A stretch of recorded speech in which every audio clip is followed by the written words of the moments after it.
Oke, selamat siang. Kembali lagi bersama saya Ardian Syafadli di Podski, Podcast Komisi Informasi Provinsi DKI Jakarta. Podcast ini membahas tentang berbagai hal tentang isu keterbukaan informasi publik yang ada di Jakarta. Tentu hari ini bersama saya sudah ada narasumber yang langsung saja kita sapa, siapa lagi kalau bukan Ketua Komisi Informasi Provinsi DKI Jakarta, Bapak Hari Ara Utabarat atau Bung Arah. Selamat siang Pak Hari. Selamat siang, Assalamualaikum. Waalaikumsalam. Gimana kabarnya Pak? Luar biasa. Kemarin-kemarin DKI Jakarta nih sudah merayakan HUT ulang tahunnya Pak. Ya. Seperti apa Pak responnya nih Pak? Luar biasa ya, tema Kota Jakarta, kota yang global dan berbudaya, ini nyangkut banget nih dengan KI soalnya. Karena kita mau bangun kota global, syaratnya kata Pak Pramono adalah transparansi, di ruangan ini beliau sampaikan. Betul. Dan global dan berbudaya, kita berharap ke depan budaya transparansi, keterbukaan informasi jadi budaya, dari nafasnya semua badan publik dan masyarakat Jakarta. Di Jakarta gitu. Iya menarik nih.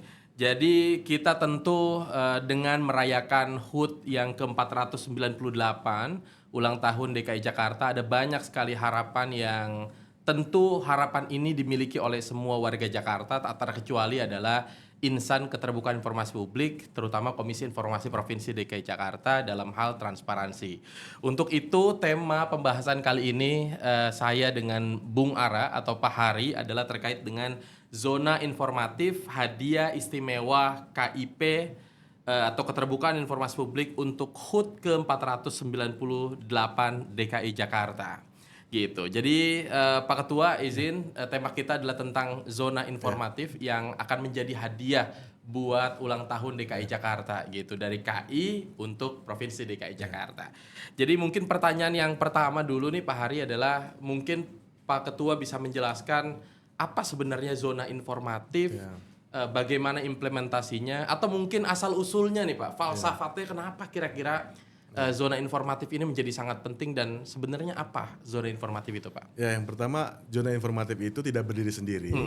Dia hasil dari rangkaian Monef ya, yang sudah dilaksanakan dari tahun ke tahun 5 tahun terakhir ini. Jadi Monef tahun 2024, SK-nya keputusannya adalah ada 67 badan publik yang sudah informatif. Nah, di akhir tahun kemarin kita sudah bertemu juga dengan pada saat itu masih PLT ya, Pak Kadis, Pak Budi Awaludin. Beliau memberikan juga ide, kenapa yang sudah informatif ini nggak kita buat zona saja supaya masyarakat bisa lebih tersosialisasikan. Saya pikir itu ide yang baik, dan memang KI juga sebelumnya sudah punya ide yang sama ternyata. Karena Pak Kadis Kominfo ini juga membidangi urusan informatika termasuk transparansi, saya pikir ini suatu ide yang harus ditindaklanjuti. Oleh karena itu kurang lebih hampir 7 bulan ini kita coba maraton ya, mempersiapkan hal ini, dan alhamdulillah kita sudah sampai titik di 11 Maret sudah tertangani berdasarkan pleno yang sebelumnya itu kita tanda tangani, dan kita akan coba sampaikan ini ke seluruh badan publik yang ada di Jakarta, terutama di 67 badan publik.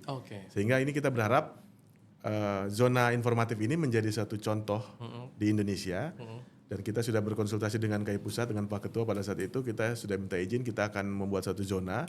Harapannya kalau ini berhasil, ini akan diadopsi di Rakernas, kita akan dorong ini menjadi suatu program KI Pusat, nanti kita tuangkan dalam Perki. Tapi sementara kita coba dulu di Jakarta, dan ini merupakan gagasan yang sifatnya kolaboratif ya. Ada Pak Kadis Kominfotik, ada KI, dan lahirlah zona informatif. Tadi dikatakan Pak Ketua bahwa zona informatif ini menjadi tindak lanjut dari penyelenggaraan monitoring dan evaluasi atau Monef yang diselenggarakan oleh KI setiap tahunnya. Maksudnya seperti apa nih Pak? Siapa nanti yang akan berhak menyandang atau memasang atau mengimplementasikan konsep zona informatif ini Pak?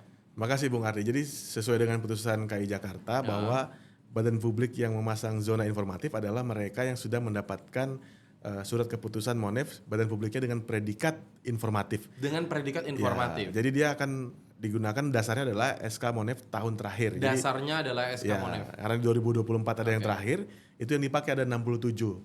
Jadi sementara ini kepada masyarakat Jakarta, KI baru sementara bisa ngasih hadiah buat masyarakat Jakarta 67 badan publik informatif yang harus menjadi zona informatif. Jadi baru 67. Mudah-mudahan tahun depan hadiahnya nambah ini. Gitu. Hadiahnya semoga nambah gitu. Nambah mudah-mudahan. Artinya nambah badan publik yang bisa memasang zona informatif. Jadi setiap tahun HUT Jakarta KI harus nambahin hadiah buat masyarakat karena ini hadiah konkret. Oh, hadiah untuk masyarakat justru. Badan publik yang informatif dengan zonanya gitu. Jadi ini kita berharap tiap tahun bertambah dan tidak tuker-tukeran. Karena ini bukan piala bergilir. Saya berharap yang 67 ini tetap menjaga 6 indikatornya.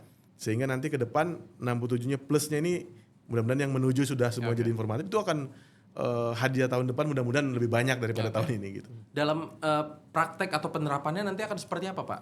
Konsep zona informatif ini apakah berdasarkan wilayah atau gimana Pak? Ya, jadi Badan Publik yang informatif ini kan berdasarkan SK Monef. Jadi ada 67, itu ada beberapa kategori ya. Kalau total kategori kita ada 16, tapi nggak semua kategori itu meraih informatif.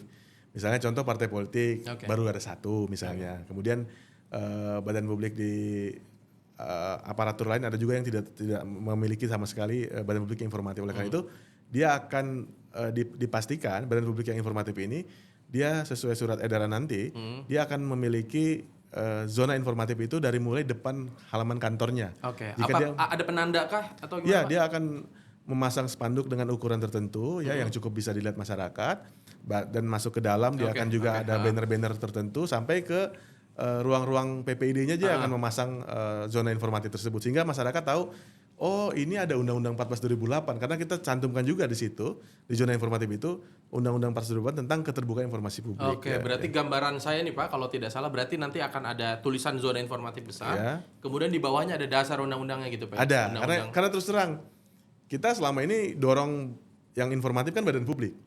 Ada nggak pernah yang menilai masyarakat kita informatif atau belum? Nah ini yang kita harus siapkan badan publiknya dulu ya 5 tahun terakhir ini nanti ke depan ketika Pak Gubernur kita ini kan salah satu penyusun Undang-Undang 14 2008. Jadi ketika beliau nanti dari eksekutif maupun legislatif mendorong ranperda ke publik dan masyarakat semuanya akhirnya aware, badan publik sudah siap gitu loh. Jangan sampai ntar masyarakat kita dorong informatif, semuanya melek tentang hak akses informasi, badan publik tidak siap. Jadi yang kita persiapkan secara sistem seperti itu. Jadi badan publiknya dulu. Apa harapan Pak Ketua dengan adanya program atau inovasi baru untuk menerapkan konsep zona informatif pada badan publik yang informatif ini Pak? Harapannya seperti apa? Baik untuk badan publiknya maupun masyarakat ada nggak Pak? Ya, jadi harapan yang pertama dia harus bertanggung jawab atas konsekuensi predikat yang telah diraih. Jadi kami tidak mau KI memberikan itu seremonial Balai Agung tok semata itu saja. Justru dia harus tahu ketika saya sudah informatif sebagai badan publik, saya harus memastikan masyarakat tuh juga tahu mereka punya hak untuk minta informasi ke badan publik yang sudah informatif ya. Bahkan yang tidak informatif pun juga sudah ada. Semua orang bisa mengakses. Tetapi ini yang sudah informatif, saya anggap ini adalah hadiah buat Jakarta yang ke-498 ini. Ada 67 badan publik ini. Itu mereka harus mensuksesikan lebih mengendorse masyarakat supaya lebih bisa menerima akses dari publik gitu. Jadi ini memang langkah yang strategis supaya apa? Supaya nanti tahun demi tahun dia Monef, dia tahu sudah ke-challenge oleh publik. Jangan sampai informatif itu ternyata tidak ada permintaan informasi. Kenapa tidak ada permintaan informasi? Bukan masyarakat nggak butuh, masyarakatnya belum tahu bahwa ada hak itu gitu mungkin. Apakah Pak langkah-langkah inovatif yang dilakukan oleh Komisi Informasi DKI Jakarta, terutama dalam konteks penerapan zona informatif ini, dapat mempercepat budaya keterbukaan informasi publik di Jakarta atau tidak Pak kira-kira? Ya, memang budaya itu memang diawali harus ada suatu kedisiplinan ya. Kedisiplinan itu harus adanya suatu lembaga ya karena yang menjalankan Undang-Undang 14 2008 adalah Komisi Informasi sesuai dengan terminologi undang-undang, maka mau tidak mau KI suka tidak suka harus mendorong ini badan publik agar ini menjadi suatu budaya yang awalnya harus dengan kedisiplinan. Memang awalnya dengan rangkaian penilaian, bahkan ya mohon maaf kadang-kadang juga kami menerima sengketa informasi dari badan publik dan dari masyarakat. Jadi mau nggak mau berawal dari dasar hukum, kepatuhan, kedisiplinan, ujungnya adalah jadi budaya jadi, keterbukaan informasi. Coba Bung Ardi kalau ke Singapura, ya orang kalau buang sampah apapun selalu masukin kantong atau ke Jepang misalnya. Itu kenapa? Awalnya karena memang tegas. Nah sekarang kita coba KI tegas tapi lugas, artinya tegas bahwa badan publik kita dorong semua informatif, tapi ketika sudah informatif dia tahu konsekuensinya. Nah membangun budaya ini nggak bisa memang sehari 2 hari. Memang harus perlu peradaban, perlu sustainable ya yang berkelanjutan. Oleh karena itu kita lagi bangun sistem di Jakarta bahwa badan publik yang informatif itulah menjadi yang zona informatif dan itu perlahan kita mudah-mudahan itu akan menjadi budaya ke depan. Betul artinya memang membangun budaya tidak secepat itu Pak ya, jadi butuh waktu, tidak dalam waktu semalam gitu Pak ya. Dan salah satunya adalah dengan cara zona informatif ini. Saya membayangkan zona informatif nantinya akan sama seperti zona integritas Pak. Jadi orang datang ke badan publik, orang lihat bahwa badan publik ini sudah zona informatif. Apakah seperti itu Pak? Jadi begini, kalau kita kan juga berkolaborasi dengan Biro ORB ya. Kita juga pernah mengisi dulu peserta dari ORB itu untuk bisa berdiskusi tentang zona integritas. Tapi kita kaji kembali kalau integritas itu adalah suatu informasi yang kalau masyarakat baca zona integritas, dia belum bisa langsung dalam pikirannya ada bagian dari keterbukaan informasi publik. Walaupun dalam dokumen-dokumen badan publik yang sudah menggunakan zona integritas, berkaitan juga. Itu syaratnya yang utama adalah harus keterbukaan informasi publik salah satunya. Tapi kan masyarakat nggak tahu. Masyarakat kan bukan badan publik yang mengetahui penilaian itu. Oleh karena itu kita harus bunyikan. Mau nggak mau kita sosialisasi nggak bisa tanggung-tanggung gitu. Kita nggak boleh lagi dengan kemasan-kemasan yang seolah-olah masyarakat kita anggap sudah tahu semua, nggak bisa. Ya bayangkan ya, di dunia hukum saja yang teman-teman mungkin yang di fakultas hukum atau di pendidikan khusus profesi advokat, tentang keterbukaan informasi publik itu belum, kurikulumnya belum nyampe, apalagi ke masyarakat luas sana yang urusan ekonomi, bisnis, budaya, apalagi itu. Ini memang betul-betul memang perlu ada upaya, ada upaya strategi untuk bagaimana sih berpikir di luar kotak ya, out of the box. Inilah salah satunya, ada out of the boxnya adalah bagaimana mendorong zona informatif itu. Berarti Pak, kalau saya melihat penerapan zona informatif kan secara tidak langsung memberikan beban moral, tanggung jawab moral kepada badan publik yang informatif. Artinya dia memampang betul, artinya publik bisa tahu dan melihat bahwa gedung ini zonanya memang informatif begitu. Apa yang ada nggak sih Pak tugas tambahan atau kira-kira apa yang harus dilakukan oleh badan publik yang nantinya akan memasang zona informatif ini supaya bisa mempertahankan posisi dan kualitasnya? Harus seperti apa nih Pak? Ada tugas tambahan nggak Pak kira-kira? Ya, sesuai dengan harapan KAI, Badan Publik Informatif ini dia akan tiap tahun itu meningkat dan bahkan menjaga nilai-nilai tersebut. Dalam MONEF maksudnya Pak? Iya, dalam MONEF, sehingga nanti harapannya ketika dia pertama sudah mendapatkan tugas lebih awal adalah mensosialisasikan undang-undang ini dengan kolaborasi, membuat kegiatan-kegiatan diseminasi dan seterusnya dengan stakeholdernya masing-masing. Yang kedua adalah bagaimana menjaga 6 indikator tersebut, memasang zona informatif agar ketika suatu layanan ini banyak yang mengakses, tentu dia akan mengevaluasi terus. Ini ada yang kurang, berarti PPD-nya harus ditingkatkan. Ini ada indikator ini ternyata kita belum memiliki informasi publik yang diminta, sehingga itu akan menguji, men-challenge badan publik ini akan informatif dan akan meningkatkan gitu loh. Tapi tanpa dia akan mensesuaikan ke publik, ini rawan di sana. Kenapa? Karena dia seolah-olah ini kita penganugerahan tahunan saja gitu.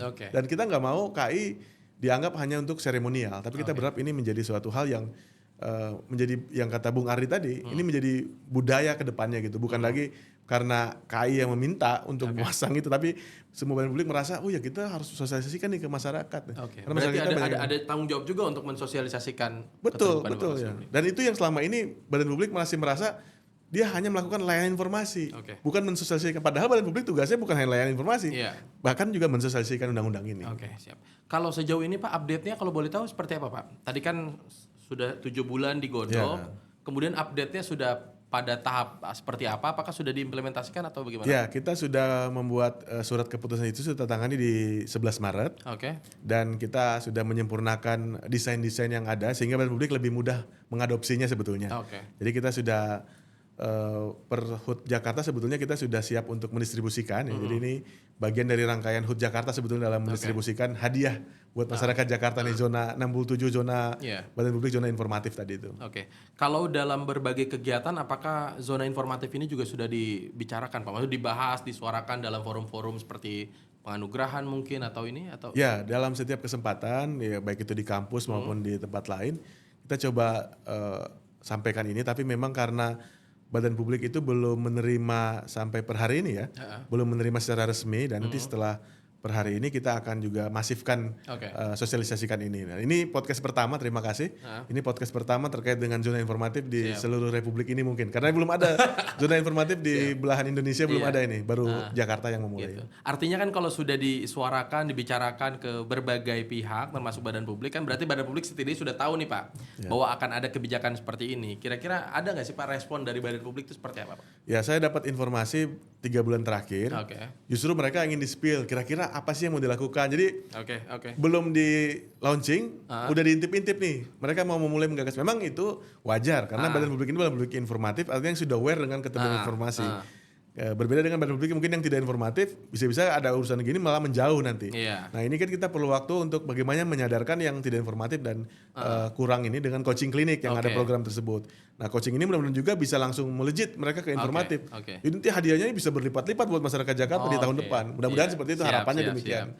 Artinya Pak, banyak mungkin badan publik yang justru penasaran dan bisa nggak sih Pak di-spill kira-kira kapan kebijakan ini akan efektif berlaku dan bisa diterapkan kepada badan publik yang informatif? Ya, sejak kita 22 Juni ulang tahun, ya sebetulnya ini di minggu-minggu ini kita rangkaian HUT Jakarta, kita akan distribusikan surat keputusan ini dan juga akan menyampaikan bahwa agar segera di 2 bulan ke depan, di 60 hari kerja itu bisa merealisasikan sebetulnya. Sehingga nanti dalam kurun waktu 6 bulan ke depan, di sepanjang 2025 ini masyarakat sudah bisa menikmati yang namanya zona informatif. Ya. Harapannya dengan begitu masyarakat yang mungkin yang setiap hari lewat kelurahan, kecamatan yang sudah informatif, tadinya dia nggak tahu, oh ternyata ada ya zona informatif, oh ada undang-undang ini ya, mereka mencari tahu lah, apa sih undang-undang ini, haknya apa. Jadi kita berharap ini sebagai stimulus buat publik sebetulnya. Oh gitu, berarti artinya ini dalam waktu dekat akan diterapkan gitu Pak ya? Ya segera. Segera. Oke, terakhir Pak, pertanyaannya adalah di momen ulang tahun DKI Jakarta yang ke-498, artinya 2 tahun lagi nih kita bakal menuju 500 tahun. Apa harapan Pak Ketua sebagai Ketua Komisi Informasi DKI Jakarta untuk warga Jakarta terutama dalam hal mengawal keterbukaan informasi publik? Apakah publik hari ini sudah maksimal mengawal itu dalam konteks mengawal berjalannya pemerintahan, transparansi di Jakarta? Itu seperti apa Pak harapannya? Dari sejak hasil indeks keterbukaan informasi publik, kita kalau masyarakat kita lihat helikopter view-nya adalah indeks ya, IKIP. 2021, 2023, 2024, semua tahun itu, semua hasil indeks itu rekomendasi kepada kepala daerah masing-masing adalah, khususnya di Jakarta adalah, kita belum memiliki peraturan daerah tentang keterbukaan informasi publik, catatan itu. Oleh karena itu, kita berharap masyarakat yang akan nanti menikmati hasil dari peraturan daerah tersebut itu justru yang mendorong sebetulnya. Jadi masyarakat tuh saat ini belum memiliki perda keterbukaan informasi publik. Oleh karena itu kita berharap nanti ke depan masyarakat semakin mengenal Undang-Undang 14, nanti mereka akan makin lama makin merasakan sangat membutuhkan perda keterbukaan informasi publik karena itu menyangkut dirinya sendiri dan keluarga dan lingkungan. Jadi nggak usah melihat, oh ini menyangkut kepentingan, enggak, justru ini menyangkut warga negara. Jadi betul-betul by person jadi akan menikmati. Jadi jangan sampai nanti ketika kita sudah, ini kan anugerah ya, hidup di negara yang demokrasi itu anugerah loh. Nggak semua negara menikmati akses informasi dari buah-buah reformasi. Jadi kita berharap buah reformasi anugerah salah satunya adalah akses informasi yang terbuka ini dimanfaatkan untuk masyarakat. Dan masyarakat juga harus menyadari bahwa masyarakat juga butuh perda keterbukaan informasi publik. Jadi harapannya dengan adanya zona informatif semakin menstimulus masyarakat sampai level yang paling bawah. Justru semakin bisa memperkuat hak akses masyarakat publik ya betul. Terhadap akses informasi publik ketika ada perda tadi Pak ya. Dan kita berharap nanti di perda itu ada bab khusus membahas zona informatif. Jadi sehingga dia menjadi payung di eksekutif dan legislatif nanti ke depan. Akhirnya jadi masuk dalam aturan perda itu. Dan kita nggak mau nanti ke depan ada ranperda yang dibahas hanya given dari Undang-Undang 14. Ya buat apa? Undang-undangnya sudah existing sekarang. Pakai aja undang-undang. Tapi kalau kita mau perda yang beyond, yang lebih detail, yang lebih tajam, ya kita akan masukkan tentang bagaimana monitoring evaluasi, bagaimana menangani predikat-predikat tertentu misalnya yang tidak sama kurang itu harus menggunakan coaching, yang menuju informatif harus sosialisasi dan zona informatif, yang sedang yang menuju cukup informatif, yang harus kita ada juga yang kita visitasi gitu kan. Jadi kita berharap dari beberapa predikat itu nanti ke depan justru sudah ada masuk dalam perdanya, ranperda tersebut supaya nanti supaya lebih kuat dasarnya. Dan kita berharap nanti ketika perda itu sudah dieksekusi, itu menjadi ya kurang lebih namanya kan kita berharap ya. Berharap itu jadi hadiah 5 abad Jakarta, 500-nya. Sudah punya perda keterbukaan publik dan nanti 500 tahun Jakarta juga hadiahnya udah lebih banyak dari yang sekarang. Hadiah apa? Hadiah zona informatif itu badan publik yang informatif sudah lebih banyak. Harapannya demikian. Terima kasih Pak Hara gitu atas banyak sekali insight dan juga informasi yang kita dapatkan. Buat teman-teman dan sahabat KIP yang menyaksikan podcast ini, tentu apalagi badan publik nih yang lagi nonton di podcast KIDKI Jakarta, tentu tunggu saja kebijakan dan penerapannya terhadap badan publik yang informatif terkait dengan Zona Informatif. Saya ucapkan terima kasih Terima Pak Ara. kasih, Bung Ardi. Ada banyak hal yang harus kita bahas lagi di kemudian hari Pak Ara. Tapi untuk diskusi kali ini mungkin kita bisa selesai di sini dan kita akan bertemu lagi dengan pembahasan yang berbeda, terutama terkait Perda tadi, Pak, menarik juga, Pak. Betul, menarik. Satu hal Bung Ardi, kalau bisa, karena ini bukan ide hanya dari KI, tapi ide dari Pak Kadis, Pak Budi Awaludin. Sekali waktu tentang Zona Informatif boleh jilid 2-nya itu Pak Budi diundang khusus ke sini. Mengundang Pak Budi. Karena beliau juga rindu juga diundang KI untuk hadir di podcastnya KIP. Siap. Nanti mungkin kita akan hadirkan, Pak. Terima kasih Pak Ketua. Terima kasih banyak. Terima kasih dan teman-teman sahabat KIP, kita akan berjumpa dan bertemu lagi di podcast Komisi Informasi Provinsi DKI Jakarta selanjutnya dengan tema dan pembahasan yang tentu saja tidak kalah menarik dari hari ini. Assalamualaikum warahmatullahi wabarakatuh.